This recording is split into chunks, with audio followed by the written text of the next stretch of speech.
আমাদের এই জেলায় নিবন্ধিত মৎস্যজীবীদের যে সংগঠন সমিতি সরকারের যে নীতিমালা, সেই নীতিমালাতে কিঞ্চিত সংশোধন করেছে।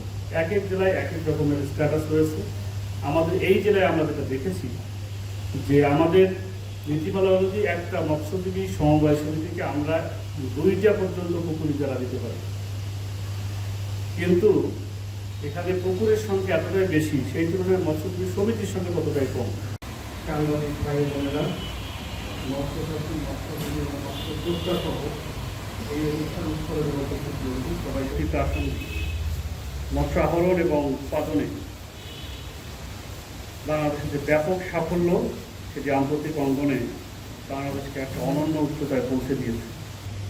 সারা বিশ্বে যে প্রাণকরী মুক্ত জলাশয় রয়েছে, সেই জলাশয়ে মৎস্য আহরণ এতে বাংলাদেশ 3য় অবস্থানে রয়েছে এবং মধ্য জলাশয়ে যে চাষকৃত মৎস্য উৎপাদনে বাংলাদেশ 5ম, এবং ইলিশ আহরণে আপনারা শুনেছেন স্বাগত বক্তব্যে বাংলাদেশ 1ম অবস্থানে রয়েছে এবং তেলাপিয়ার ক্ষেত্রে বাংলাদেশ 4র্থ অবস্থানে রয়েছে।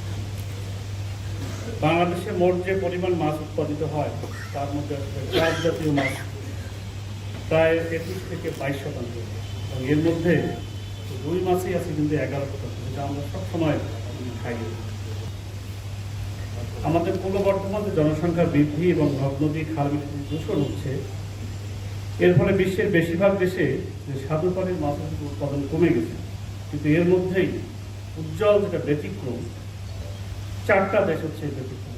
তার মধ্যে শীর্ষ দেশ হচ্ছে বাংলাদেশ, এবং তারপরে রয়েছে ভারত, মায়ানমার এবং উগান্ডা। এই 4টা দেশে এত জনসংখ্যা বৃদ্ধি, পানি দূষণ, তারপরেও যে স্বাদু পানির মাছ সেটি কিন্তু মোটামুটি বহাল তবিয়তেই আমরা খেতে পাচ্ছি। জলাশয় থেকে গত যে 13 থেকে 14 লাখ মেট্রিক টন ইলিশ আহরণ করা হয় এবং যার মধ্যে 6-7 লাখ মেট্রিক টন ইলিশ কাজ করতে তাদের জন্য একটা বিশাল সম্ভাবনা। কিন্তু এত কিছু পরেও আমাদের যে বাংলাদেশের সামুদ্রিক মৎস্য আহরণের ক্ষেত্রে আমাদের খুব বেশি প্রাণী সম্পদ মন্ত্রণালয় নিবিড়ভাবে কাজ করছে আমরা জানি, এবং আমরা আশা করি অচিরেই মৎস্য অধিদপ্তরের যে আমাদের তরুণ মৎস্য বিজ্ঞানী বেশ কিছু আমরা উল্লেখযোগ্য তথ্য পেয়েছি। আজকের বক্তব্য থেকে আরও নতুন করে আমরা জানলাম। আমরা ইতিমধ্যে আমাদের বক্তারাও বলেছি, এই বাঙালিয়ানা শীর্ষে কিন্তু আমাদের নওগাঁর যারা আপনারা আছেন তারাই দাবিদার।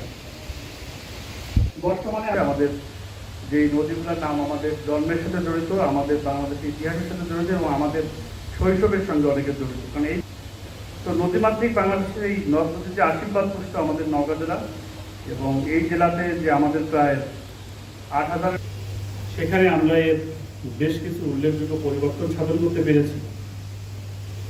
এ জেলায় আমরা দেখেছি যে নিবন্ধিত মৎস্যজীবীর সংখ্যা প্রায় 17 থেকে 18,000, এবং সর্বশেষ মৎস্যচাষীর সংখ্যা যেটা আমরা জেনেছি সর্বমোট 33 থেকে 34,000, এবং সরকারি হ্যাচারি রয়েছে 5টি এবং বেসরকারি রয়েছে 28 থেকে 29টি।